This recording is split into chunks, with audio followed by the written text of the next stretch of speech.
Dahisar police station हद्दीमध्ये गोपनीय माहितीच्या आधारे API निलेश साळुंके आणि त्यांच्या टीमनं एक चांगलं डिटेक्शन केलेलं आहे।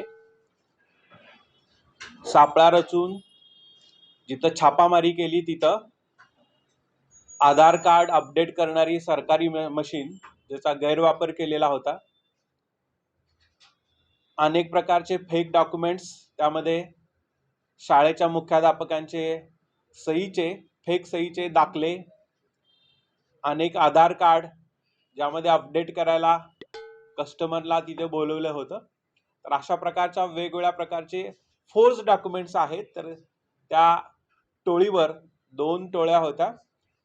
पहिली जी टोळी होती त्यांच्या आधारे दुसऱ्या ठिकाणी छापा टाकला, दहिसर हद्दीमध्ये आणि नंतर कांदिवली पोईसर हद्दीमध्ये, आणि यशस्वीपणे हा सापळा टाकून अनेक सारे फोर्स डॉक्युमेंट आहेत ते जप्त केलेले आहेत।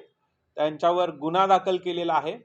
गुन्ह्यामध्ये पहिल्या छापामारीमध्ये सूरज कुमार रामचंद्र यादव नावाचा एक आरोपी, त्याबरोबर उपेंद्र कप्तान सिंग नावाचा एक आरोपी, असे 2 आरोपी अरेस्ट केलेले होते। त्यानंतर हा उपेंद्र कप्तान सिंग आहे की त्याच्या माहितीवर पुढे आणि एक छापामारी केली, तिथेही 2 आरोपी मिळालेले आहेत।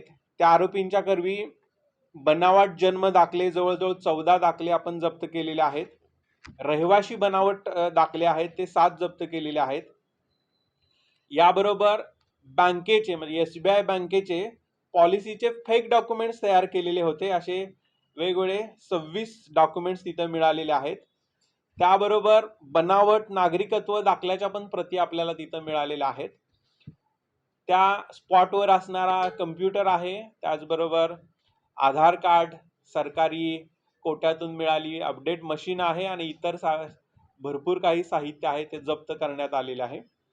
विशेष कामगिरी झालेली आहे। याद्वारे जे बनावटकरण करणारे जे पण टोळी आहे, गुट आहे, त्यांच्यावर चांगली जरब बसेल आणि अजूनही यामध्ये पुढे भरपूर यात माहिती मिळत आहे, त्यावरही पुढे आमचं लक्ष आहे।